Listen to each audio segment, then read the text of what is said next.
जयकारा बोलो माता रानी का। जगत माई महामाई माँ भद्रकाली की जय बोलो। माता रानी के सांचे दरबार की जय बोलो।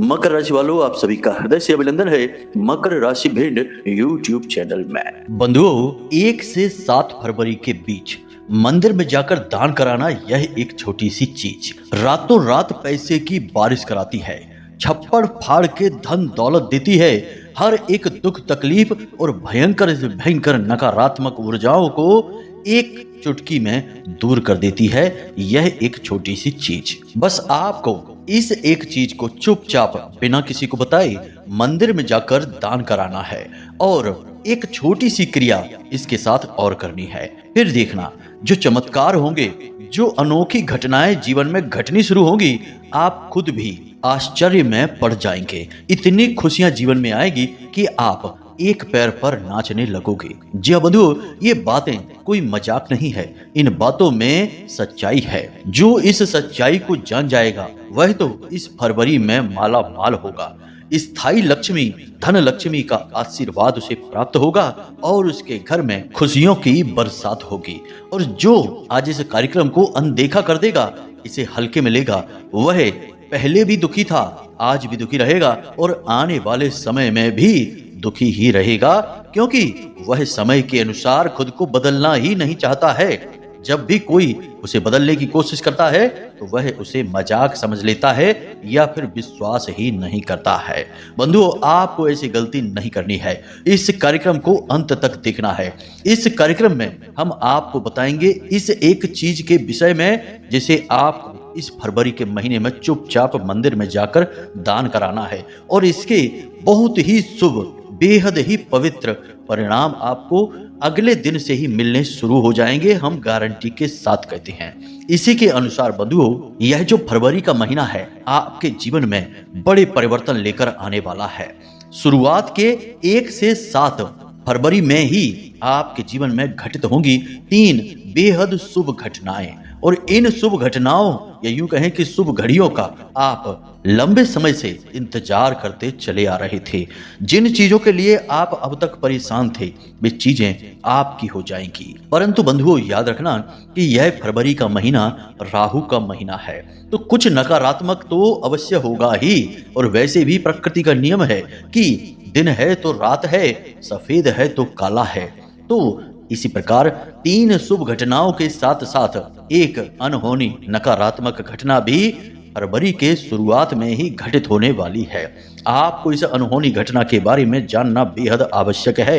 यदि आप इसे जान जाएंगे तो कुछ जरूरी सावधानियां बरतते हुए आप इस अनहोनी नकारात्मक घटना को टाल भी सकते हैं, इससे बच भी सकते हैं, वरना यह आपके जीवन को पूरी तरह से तहस नहस कर देगी। जितना दुख अब तक आपको मिला होगा उससे 1000 गुना ज्यादा दुख आपको इस एक घटना से मिलने वाला है। जी हाँ बंधुओं, कौन सी है यह घटना, हम आगे आपको सब कुछ विस्तार से बताएंगे।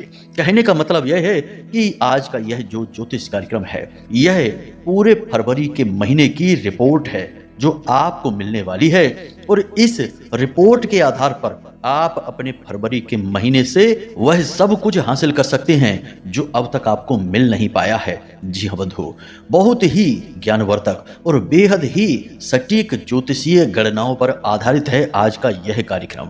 इस कार्यक्रम को आपको अंत तक देखना ही होगा। बंधुओं, कार्यक्रम के अंत में हमने आपको एक ऐसा महाशक्तिशाली उपाय भी बताया है जिसमें राहु, केतु, शुक्र, मंगल और शनि और साथ में बुध, इतने ग्रहों को आप केवल एकमात्र उपाय से अपने अनुकूल बना सकते हैं। और ये वही ग्रह हैं जो किसी भी जातक के जीवन को स्वर्ग बनाते हैं, उसके जीवन में खुशियां ही खुशियां लेकर आते हैं। तो केवल एक उपाय करने मात्र से ही आपको इन संपूर्ण ग्रहों के शुभ परिणाम प्राप्त होने लगेंगे। और यह उपाय इतना सरल लेकिन इतना शक्तिशाली है कि लोग इसके बारे में जानते ही नहीं है, क्योंकि ये गुप्त है। लोग पैसे लेकर इन उपायों को बताते हैं, इस तरीके के उपायों को दूसरों को देते हैं तो उनको भी फायदा होता है और जो उपाय करते हैं उन्हें तो लाभ होता ही होता है। परंतु हम आज इस महाशक्तिशाली, बहुत ही सरल और बहुत ही कारगर उपाय को आपको माता रानी की सेवा में समर्पित करने जा रहे हैं। तो उस उपाय को आपको जरूर देखना है और शुरुआत में ही फरवरी के इस उपाय को आपको कर लेना है। फिर देखिए कि कैसे इस पूरे महीने आपकी चांदी ही चांदी रहती है। बंधुओं, बुद्धिमान इंसान वही होता है जो समय के अनुसार फैसले लेता है, बदलती हुई समय की घड़ियों और चालों को जानता है और उसी के अनुसार जो भी जरूरी है केवल वही कार्य करता है, अपना समय बर्बाद नहीं करता है। तो बस आज आपको अपने समय का सदुपयोग करना है। इधर उधर गप्पे हाँकने में या यूं ही टाइम पास की चीजों को देखने और सुनने में आपने बहुत समय खराब कर लिया। अब आपको अपने समय का सदुपयोग करना है। इस कार्यक्रम को अंत तक देखना है और जो भी बातें हम आपको बता रहे हैं उन्हें पूरी गंभीरता से पूरे ध्यान के साथ समझना है। जरूरत पड़े तो कॉपी और पेन लेकर बैठिए और चीजों को नोट करते चलिए। हम जो भी बातें बताते हैं वे बेहद सटीक और शास्त्रीय पद्धतियों पर आधारित होती हैं। तो कहीं उनमें आपने भूल चूक कर दी और कोई जरूरी जानकारी आपके हाथों से निकल गई तो यह आपका बड़ा नुकसान होगा। आने वाला शुभ समय से आप चूक जाएंगे। तो ऐसी भूल न करें, पूरे ध्यान के साथ कार्यक्रम में बने रहें और जरूरी चीजों को नोट करते चलें। तो चलिए बंधु, उम्मीद करते हैं कि आप हमारी बातों को, भावनाओं को समझ रहे हैं। अब कार्यक्रम में आगे बढ़ेंगे और माता रानी को पहले याद करेंगे। कमेंट बॉक्स में लिखिए, जय मां भद्रकाली कृपा करो। महामाई आपके ऊपर निश्चित कृपा करेंगी, हमें पूर्ण विश्वास है। बंधु, अगर आप अब भी सोच रहे हैं कि कुंडली का विश्लेषण कराएं कि नहीं कराएं, क्यों कराएं, क्या जरूरत है कुंडली विश्लेषण कराने की, तो ध्यान से सुनिए। आप इस समय 3 तरीके की स्थितियों में फंसे हुए हैं। एक स्थिति तो यह है कि आपके ऊपर बहुत कर्जा है, व्यापार चल नहीं रहा है, घर में भी क्लेश रहता है, रिश्ते नातों में भी उथल पुथल मची हुई है। तो अब इस स्थिति में आप कैसे फंसे? कोई ना कोई ग्रह था जिसने परेशान किया, तो इससे बाहर निकलने का मार्ग क्या है? कुंडली में छुपा हुआ है, इसलिए कराइए। दूसरा कि आप कुछ जीवन में करना चाहते हैं, निर्णय ले नहीं पा रहे हैं, समझ में आ नहीं रहा है कि क्या करें क्या ना करें, तो इस स्थिति में श्रेष्ठ मार्गदर्शन कौन करेगा? आपके ग्रह, आपकी कुंडली। तीसरा कि आपकी जिंदगी में आपने सब कुछ हासिल कर लिया है, कामयाबी भी हासिल कर ली है, रिश्ते नातों में भी सुख शांति है, परंतु आपके मन में एक बेचैनी है क्योंकि अब तक शायद आपने वह हासिल नहीं कर पाया जिसके लिए आपका जन्म इस धरती पर हुआ था। यानी कि अपने सही उद्देश्य को आप अब तक हासिल नहीं कर पाए हैं। तो वह उद्देश्य क्या है, क्यों आप इस धरती में, इस संसार में आए हैं, उस उद्देश्य को जानना है। इसको जानने के लिए आपको कुंडली दिखानी है। तो आपके जीवन में जो भी परिस्थितियां हैं, इन परिस्थितियों के सही कारण और उनके निवारण को केवल आपकी कुंडली बता सकती है, इसलिए आपको कुंडली दिखानी है। तो बस अगर आप ऐसी परिस्थितियों में हैं तो नंबर हमने वीडियो में दे रखे हैं, किसी भी नंबर पर 10 बजे से 4 बजे के बीच फोन लगाइए। छोटी सी दक्षिणा देने के बाद अपनी कुंडली का श्रेष्ठतम आकलन करा लीजिए। जय माई की। इसी के साथ साथ बंधुओं, गुप्त नवरात्रि का पर्व प्रारंभ हो चुका है। हो सकता है बहुत से लोगों को इसके विषय में जानकारी हो, बहुत से लोगों को जानकारी ना ही हो। तो आप ध्यान से सुनिए, ये महामाई की कृपा पाने का सबसे अच्छा अवसर है। गुप्त नवरात्रि असल में बहुत ही सिद्ध और शक्तिशाली पर्व होता है। इसके लिए आपको क्या करना है, ध्यान से सुनिए, आपको इसका पूरा लाभ मिलेगा।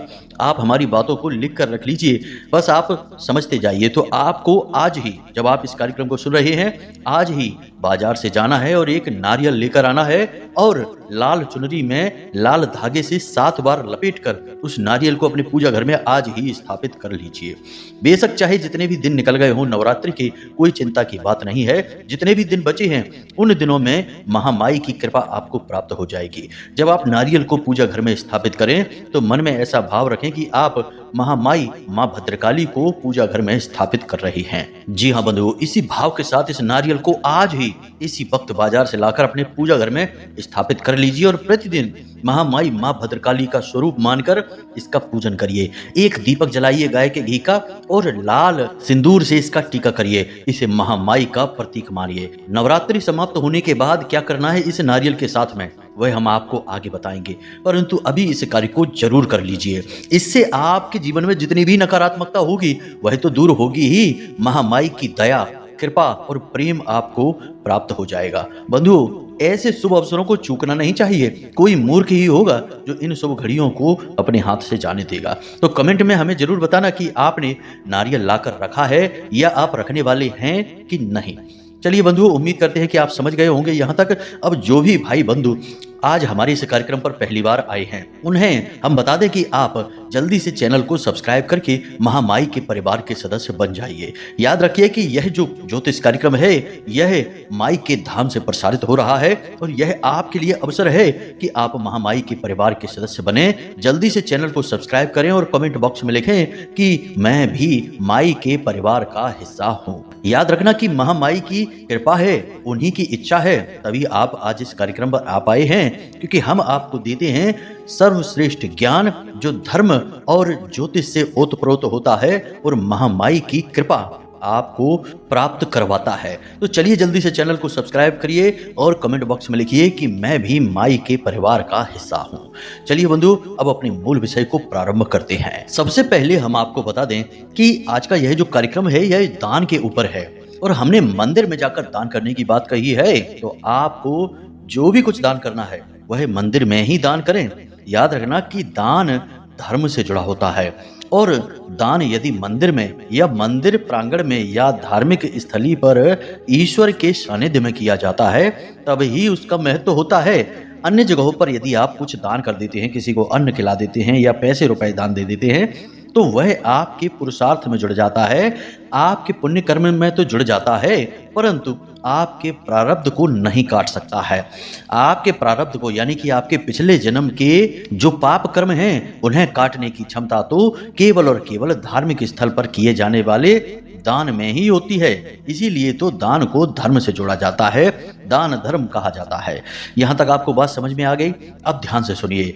जो भी ग्रह आपके अनुकूल होते हैं, ज्योतिष ऐसा कहता है कि उन ग्रहों से संबंधित चीजों को हम कभी दान नहीं करते हैं, लेकिन यदि हम उन ग्रहों से जुड़ी हुई चीजों को मंदिर में जाकर दान कर दें तो वे ग्रह अति प्रसन्न हो जाते हैं। यहाँ पर समझना है आपको हमारी बात। हम कह रहे हैं कि जो शुभ ग्रह हैं उनसे जुड़ी चीजों को आपको यहाँ वहां कहीं दान नहीं करनी है, यूं ही मुफ्त में किसी को नहीं देनी है, लेकिन मंदिर में जाकर दान करने से उसका ठीक उल्टा यानी कि बहुत अधिक लाभ प्राप्त होता है। तो अब इस नियम के अनुसार इस फरवरी के महीने में आपके अनुकूल बहुत सारे ग्रह हो रहे हैं। जैसे हम बात करें शुक्र की और राहु की, राहु और शुक्र दोनों युति बनाकर बैठे हैं और आपको विशेष लाभ दे रही हैं। तो स्थिति यह बन रही है कि यदि आपने राहु और शुक्र से जुड़ी हुई चीजें किसी को भी गलती से भी यूं ही उपयोग के लिए दे दी या दान कर दी मंदिर से बाहर, तो आपके ये दोनों जो शुभ ग्रह हैं ये तुरंत प्रतिकूल हो जाएंगे और आपको नुकसान पहुंचाना शुरू कर देंगे। बहुत सारे इनके नुकसान हैं, बहुत सारी बातें हैं, उनमें हम नहीं जाएंगे वरना कार्यक्रम बहुत लंबा हो जाएगा। फिलहाल आप ये समझिए कि इन दोनों से जुड़ी चीजें आपको दान नहीं करनी है। अब क्या है वे चीजें, ध्यान से सुनिए जल्दी जल्दी से। सफेद रंग की कोई भी चीज यानी कोई वस्त्र, कोई खाने की चीज, परफ्यूम या आपके पहने जाने वाले कपड़े या प्रयोग की जाने वाली कोई भी चीज सफेद रंग की यदि है वह शुक्र का सूचक है। सफेद रंग के खाने पीने की चीजें जैसे कि चावल है, आटा है, शक्कर है, नमक है, या धर्म कर्म से जुड़ी चीजें जैसे कि कोई मूर्ति है, कोई तस्वीर है या कोई धार्मिक किताब है, इन चीजों को आपको किसी को भी ना तो यूं ही प्रयोग के लिए देनी है और ना ही दान में देनी है। इसे ध्यान रखना। राहु से जुड़ी चीजें कौन सी हैं, जरा इसको समझ लो। ये बहुत बड़ी गलती लोग करते हैं अक्सर। इसमें राहु से जुड़ी चीजें हैं आपकी घड़ी, आपका कैलेंडर, आपका मोबाइल और इलेक्ट्रॉनिक सामान, साथ ही आपके ऑफिस या घर में चलने वाले जो भी इलेक्ट्रॉनिक उपकरण हैं ये सभी राहु के सूचक हैं। काले रंग की कोई भी वस्तु, नीले रंग की कोई भी वस्तु, कोई भी वस्त्र, ये राहु के सूचक हैं। शनि के भी सूचक होते हैं लेकिन राहु के भी होते हैं। याद रखना कि शनि और राहु मित्र ही हैं, अलग अलग नहीं हैं। तो एक जैसा स्वभाव, एक जैसी प्रवृत्ति और एक जैसी क्रूरता होने के कारण बहुत सारी चीजें शनि को और राहु को दोनों को एक साथ समर्पित हो जाती हैं। इसलिए यहाँ पर भ्रमित होने की आवश्यकता नहीं है। तो आपको ये चीजें किसी को भी नहीं देनी है। लोग अक्सर ऐसा करते हैं कि किसी की घड़ी अच्छी लग गई तो ले लेते हैं पहनने के लिए कि अपनी घड़ी दे दो, कुछ दिन पहन लेते हैं, या फिर कोई इलेक्ट्रॉनिक चीज ले लेते हैं और मोबाइल ले लिया या कुछ और ले लिया। कुल मिलाकर आपको अपनी इलेक्ट्रॉनिक चीज तो भूल कर भी किसी को प्रयोग करने के लिए नहीं देनी है। इसी के साथ साथ सोशल मीडिया का भी प्रयोग आपको बहुत सोच समझकर करना है। सोशल मीडिया भी राहु को ही समर्पित होता है, राहु का स्थान होता है। आप देखते हैं कि राहु का स्वभाव क्या है, अचानक से किसी को बहुत ज्यादा कामयाब बना देना या फिर अचानक से किसी कामयाब इंसान को तुरंत बर्बाद कर देना। और आप देखते हैं कि सोशल मीडिया पर भी यही हो रहा है कि अचानक से कोई रातों रात बहुत मशहूर हो जाता है, लाखों करोड़ों में खेलने लगता है। और कभी कभी ठीक इसका उल्टा भी होता है कि बहुत कामयाब कोई इंसान है, अचानक से बर्बाद हो जाता है सोशल मीडिया की ताकत से, क्योंकि यह राहु का सबसे शुद्ध स्वरूप आज के समय में बन चुका है। जी हाँ बंधु, याद रखना कि राहु दिमाग से खेलने वाला ग्रह है, उसके पास दिमाग ही है, शरीर तो है ही नहीं। और सोशल मीडिया भी आपके दिमाग पर ही हावी रहती है। तो आपको सोशल मीडिया से इस पूरे फरवरी के महीने में दूर रहना है, यानी कि जो भी सोशल मीडिया की चीजें हैं उन पर समय बहुत ही कम बिताना है, केवल समय अपना मूड फ्रेश करने के लिए बिताना है। जरूरत से ज्यादा समय आप बिताएंगे आपका राहु खराब हो जाएगा। जी हाँ बंधु, इसी के साथ साथ अपनी व्यक्तिगत फोटो, अपने परिवार की हंसती मुस्कुराती या किसी विशेष अवसर की तस्वीरें और फोटोओं को आपको सोशल मीडिया पर इस महीने में अपलोड नहीं करनी है। ऐसा करते ही तुरंत आपका राहु नकारात्मक होने लगेगा, एक्टिव होने लगेगा। कई बार आपने यह बात नोटिस की होगी, नहीं की है तो हम आपको बता देते हैं, एक प्रयोग करके आप देख लीजिए कि यदि आप वैवाहिक बंधन में बंधे हैं तो पति पत्नी एक साथ हंसते मुस्कुराते की एक फोटो खींचिए और उसे किसी भी सोशल मीडिया पर अपलोड कर दीजिए और इंतजार करिए। 24 घंटे बीत नहीं पाएंगे, आप दोनों के बीच किसी बात को लेकर विवाद या झगड़ा हो जाएगा। कभी कभी बात छोटी मोटी, लेकिन कभी कभी बात बहुत अधिक बिगड़ जाएगी। बहुत सारे परिवार इसी चक्कर में टूट गए कि वे अपनी हर छोटी मोटी बात को सोशल मीडिया पर अपलोड करने लगे और उनका राहु एक्टिव हो गया तो पता चला कि भयंकर दुर्घटना हो गई या कोई बीमारी आ गई या फिर इन दोनों में किसी बात को लेकर मनमुटाव और इतना क्लेश बढ़ गया कि बात अलगाव तक की आ गई, यानी अलग अलग रहने तक की आ गई, प्रेम ही समाप्त हो गया। राहु बहुत जल्दी एक्टिव होता है ऐसी स्थिति में। तो आपको क्या करना है, पर्सनल फोटो, तस्वीर, वीडियो जो आपके परिवार के और आपके साथ में हैं, इनको सोशल मीडिया पर नहीं डालना है। दूसरा, सोशल मीडिया पर ज्यादा समय खराब नहीं करना है, घड़ी देखकर चलना है।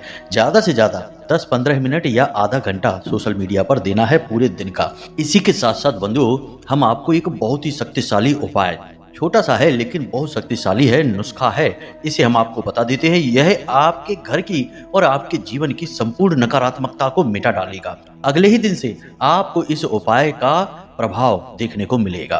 तो ध्यान से सुनिए क्या करना है। आपके नजदीक जो भी मंदिर है, चाहे भोले बाबा का मंदिर हो, चाहे हनुमान जी का मंदिर हो, जो भी मंदिर है जिसमें आप जाते हैं, पूजा पाठ करते हैं, तो आपको रात्रि के समय उस मंदिर में जाना है, यानी कि लगभग 9 बजे के आसपास, बहुत अधिक रात ना हो, 9 बजे के आसपास आपको उस मंदिर में जाना है। और उस मंदिर के जो हवन वेदी होती है, यदि कच्ची हवन वेदी है तो अति उत्तम है कि उस हवन वेदी के अंदर से थोड़ी सी मिट्टी, ध्यान से सुनना, थोड़ी सी मिट्टी आपको निकाल लेनी है। यदि हवन वेदी कच्ची नहीं है तो कोई बात नहीं है, मंदिर के मुख्य दरवाजे की जो मिट्टी है, थोड़ी सी मिट्टी वहां से आप ले लेना। जरूरी नहीं है कि बहुत ज्यादा मिट्टी हो, बिल्कुल जरा सी, एक मुट्ठी भी चलेगी, आधी मुट्ठी भी मिट्टी चलेगी। ये मिट्टी आपको ले लेनी है और इस मिट्टी को अपने घर लेकर आ जाना है। और कहीं से गाय का गोबर और मूत्र मिल जाए तो आपको इस मिट्टी में मिला देना है। गाय का गोबर और गोमूत्र इस मिट्टी में मिला लेना है और इसे अपने घर के मुख्य दरवाजे के ठीक सामने लीपन कर देना है। जी हाँ बंधुओं, इसका लेप बनाकर लगा देना है मुख्य दरवाजे के सामने, बहुत दूर नहीं, ठीक अपनी देहरी के बगल से। और यह कार्य आप शुक्रवार के दिन करेंगे। तो आपको क्या करना है, पूरी विधि इसकी समझ लीजिए। बहुत ही शक्तिशाली उपाय है, इसके चमत्कार बहुत हमने देखे हैं, रातों रात जीवन बदलते देखा है। बहुत सारे ग्रहों की और दैवी शक्तियों की ऊर्जाएं आकर्षित होंगी आपकी ओर। तो मानकर चलिए कि आप गुरुवार की रात्रि को मंदिर से मिट्टी लाए हैं, गाय का गोबर और गोमूत्र आपने इकट्ठा करके सारा का सारा सामान बनाकर तैयार करके रख लिया है। अब आपको शुक्रवार के दिन सुबह सूर्योदय होने से पहले अपने घर के मुख्य दरवाजे का लीपन कर लेना है। लीपन करने के बाद आपको आटे से एक चौक बना देना है। चौक बनाने के बाद आपको उस चौक के ऊपर गाय के घी का एक दीपक जला देना है। यह क्रिया करने से पहले अपने मुख्य दरवाजे का जल से सिंचन अवश्य कर लें, यह बहुत जरूरी है। इतनी सी क्रिया आप कर लें, इससे कोई भी नकारात्मकता हो, कैसी भी नकारात्मकता हो, आपके घर से दूर हो जाएगी। लेकिन सबसे बड़ी बात कि मंदिर की मिट्टी और गाय का गोबर और मूत्र लगा है तो यह बहुत ही पवित्र ऊर्जा को आपके घर में लेकर आएगा। जिस भी देवी देवता के मंदिर से यह मिट्टी आई है, वे देवी देवता साक्षात या फिर अपने कोई वीर आपके घर भेजेंगे। आप देखेंगे कि जैसे ही आपने यह क्रिया की है, उसी दिन से यानी कि शुक्रवार के ही दिन से आपके जीवन में चमत्कारी घटनाएं घटनी शुरू हो जाएंगी। कहने का मतलब कि जो आपके सामने परेशानियां हैं, जिनका समाधान आप ढूंढ नहीं पा रहे हैं, वे समाधान आपको अचानक समझ में आने लगेंगे। रास्ते की अड़चने, विवाद, परेशानियां सुलझने लगेंगी। अब आप समझिए कि भगवान कभी साक्षात आपके सामने प्रकट होकर आपकी समस्या का समाधान नहीं करेंगे, ना ही आपको कहीं धन दौलत पड़ी मिल जाएगी। कहने का मतलब यह है कि सब कुछ करना आपको ही है, परंतु आपका दिमाग इतना तेज हो जाएगा, आपकी परिस्थितियां अचानक से बदल जाएंगी कि आप जो भी काम करेंगे उसमें आपको तुरंत कामयाबी मिलनी शुरू हो जाएगी। आपके प्रयास सिद्ध होने लगेंगे, जिससे आपकी दिन दूनी रात चौगुनी तरक्की होने लगेगी। तो ये क्रिया आप जरूर कर लेना इस फरवरी के महीने में शुरुआत में ही। अब एक छोटा सा कार्य और, क्योंकि घर की नकारात्मकता तो है ही, आपके खुद के ऊपर भी किसी न किसी प्रकार की नकारात्मक ऊर्जा बनी ही रहती है। याद रखना कि आज का जो समय है, दौर है, यह पूर्ण रूप से नकारात्मक ऊर्जाओं से भरा हुआ है। हर तरफ आप देखते हैं कि लोगों की विचारधारा कितनी विकृत हो चुकी है। मानसिक रोगी जैसे व्यवहार करते हैं लोग, केवल अपना मतलब सीधा करते हैं और बाद में लोग छोड़ देते हैं। हर रिश्ते नाते के साथ यही व्यवहार हो रहा है। कोई किसी को कुछ समझ ही नहीं रहा है, केवल अपनी जरूरतों के लिए लोग जी रहे हैं। इंसानियत और धर्म जैसी बातें तो लोग अब मजाक में लेते हैं। तो कहने का मतलब यह है कि जहां इतनी नकारात्मकता है, तो वहां आप अपने आप को कैसे इस नकारात्मक ऊर्जा से बचाएंगे? इसका एक बड़ा ही सरल और बहुत ही शक्तिशाली समाधान है। जैसे कि कोई रोग हमारे शरीर में जब प्रवेश करता है, तो हमारी रोग प्रतिरोधक क्षमता, इम्यूनिटी हमारी होती है, वह रोगों से लड़ती है और उन रोगों को भगा देती है। कभी कभी हमारी जब रोग प्रतिरोधक क्षमता कमजोर पड़ जाती है, तो हम बीमार हो जाते हैं, फिर हमें दवाइयों की जरूरत पड़ती है। ठीक इसी प्रकार नकारात्मक ऊर्जा जब हमारी ओर आती है, तो हमारे पास खुद का प्रतिरक्षा कवच है, जिसे हम अपना ऑरा या अपना ऊर्जा शरीर कहते हैं। हमारा अपना खुद का एक ऊर्जा स्वरूप होता है, जो हमारे शरीर के आसपास होता है और हमारे शरीर को घेर कर रखता है। यह ऊर्जा शरीर बहुत शक्तिशाली होता है, हर प्रकार की नकारात्मकता को यह दूर भगा देता है। लेकिन हमारी खुद की गलतियों से ही यह ऊर्जा शरीर हमारा खराब होने लगता है। जैसे कि हम झूठ बोलते हैं, उल्टे सीधे कार्य करते हैं, अनैतिक गलत कार्य करते हैं, या फिर हम जुआ, शराब, वेश्यावृत्ति और व्यसन आदि में डूबने लगते हैं, तो हमारा ऊर्जा शरीर सिकुड़ने लगता है, फिर हम नकारात्मकता में डूबते चले जाते हैं। तो आपको इस ऊर्जा शरीर को बलवान बनाना है। तो सबसे पहले तो जो आदतें गलत लगती हैं आपको, उन्हें तुरंत छोड़ दीजिए। किसी ने आपको जबरदस्ती तो इन आदतों में डाल नहीं रखा है, आपका अपना निर्णय ही तो है। जब तक जरूरत ना हो, बहुत स्थिति विकट ना हो, झूठ ना बोलें, किसी के हिस्से दबाने की कोशिश ना करें, किसी के साथ गलत व्यवहार ना करें, अपनी वाणी को बहुत मीठा रखें। इसी के साथ साथ आपको एक कार्य करना है। प्रतिदिन जब आप सोकर जागे, तो स्नान आदि करने के बाद, या नहीं स्नान करना है तो बिस्तर पर ही आंखें बंद करके कम से कम 15 से 20 मिनट के लिए बिल्कुल मौन अवस्था में बैठे रहें। जैसे ध्यान में योगी बैठते हैं, ऐसे ही आपको आंखें बंद करके बैठ जाना है सुखासन में। और जब आप ध्यान की मुद्रा में बैठें, तो उस समय अपना दिमाग बिल्कुल भी ना चलाएं। मतलब कि ऐसा नहीं है कि आंखें बंद करके बैठ गए, अब दिमाग पहुंच गया दुकान पर या फिर ऑफिस में पहुंच गया कि आज ये मीटिंग है, ये काम करना है, ये सामान नहीं बिका है, यहाँ से पैसे लेने हैं, इससे ये बात करनी है, ये सब खिचड़ी दिमाग में पक रही है। तब तो कोई फायदा नहीं है, फिर तो आप ये काम ना करिए। बेहतर यह है कि आप हर एक विचार को छोड़ते जाइए, मन में सोचते जाइए। विचार तो आएंगे, लेकिन आप यह कहकर छोड़ दीजिए कि बाद में देखेंगे, जो भी होगा बाद में देखेंगे, अभी चुपचाप बैठते हैं। तो 2-4 दिन आपको थोड़ी मेहनत लगेगी, लेकिन 2-4 दिन के बाद आपके मन में विचार आने अपने आप कम हो जाएंगे और एक समय आ जाएगा जब विचार आएंगे ही नहीं। आप जैसे ही आंख बंद करके बैठेंगे, आप तुरंत गहरे ध्यान में जाने लगेंगे। फिर आपका ध्यान का समय भी बढ़ने लगेगा, 15-20 मिनट से आधा घंटा तक हो जाएगा, 1 घंटे तक हो जाएगा। जैसे ही आप आधे घंटे के ध्यान तक पहुंचेंगे, 5-6-7 दिन के अभ्यास से ही आप एक नई ऊर्जा का संचार अपने अंदर महसूस करेंगे। बहुत ही गजब की शक्ति आपके अंदर प्रवाहित होने लगेगी और आपकी बात कोई काट नहीं पाएगा। आपकी आंखों में, आपके चेहरे पर इतना तेज आ जाएगा, क्योंकि आपने अपने ऊर्जा शरीर को बल दे दिया। और यही ऊर्जा शरीर आपके अंदर सकारात्मक ऊर्जा के प्रवाह को या यूं कहें कि करंट को दौड़ा देगा और आप बहुत ही ज्यादा आत्मविश्वास से भर जाएंगे और फिर कोई भी नकारात्मक ऊर्जा आपका बाल भी बांका नहीं कर पाएगी। यह बहुत ही सरल लेकिन बहुत ही ताकतवर प्रयोग है। बाकी इधर उधर की उल्टी सीधी चीजें तो 50 तरीके की होती हैं, लेकिन वे कभी काम करती हैं कभी नहीं करती हैं। सबसे बेहतर तरीका यह है कि आप जो आपका अपना रक्षा कवच है उसी का प्रयोग करिए ना, बाद में इधर उधर की चीजों के बारे में सोचना जब उससे काम ना बने तब। यह तो बाहर की दवाई खाने जैसा है। उम्मीद करते हैं कि यहाँ तक आपको सारी बातें समझ में आई हैं। अब बात करते हैं मंदिर में जाकर दान करने वाली बात को। तो ध्यान से समझिए, आपको 4 नारियल लेने हैं और इन्हें आपको नीले धागे से लपेट लेना है।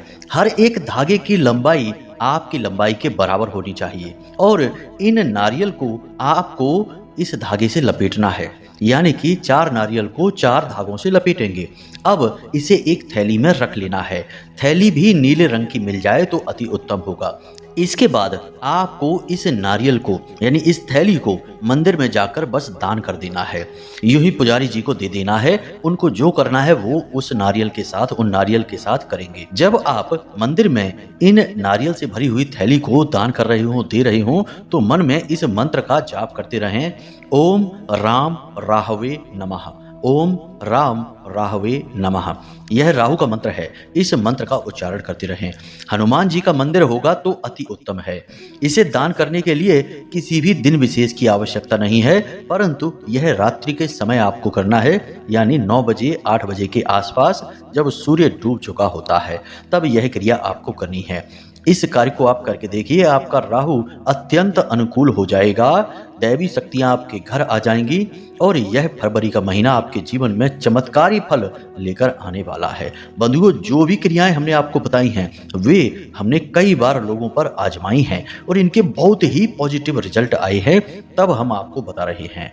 बाकी आप इस उपाय को, इन क्रियाओं को एक बार करके देखिए और आपको खुद ही समझ में आ जाएगा कि ये कितने शक्तिशाली उपाय हैं और इनके क्या लाभ होते हैं। तो उम्मीद करते हैं बंधुओं कि आप इन क्रियाओं को समझ चुके हैं। इनके आधार पर आप अपने जीवन में बदलाव अवश्य लेकर आ पाएंगे। इसी के साथ साथ यदि कोई प्रश्न आपके मन में उठे या कुंडली विश्लेषण कराना हो तो वीडियो में हमने नंबर दे रखा है, इन नंबरों पर फोन करिए और सारी जानकारी प्राप्त कर लीजिए। तो चलिए बंधुओं, आज के इस कार्यक्रम को यहीं समाप्त करते हैं। हमेशा हंसते रहिए, मुस्कुराते रहिए, सकारात्मक रहिए और महामाई पर अपनी आस्था और विश्वास बनाकर रखिए, क्योंकि आपका उद्धार तो वहीं से होना है। प्रेम से बोलिए जय माई की, जय मां भद्रकाली। महामाई आपका कल्याण करेंगी। धन्यवाद।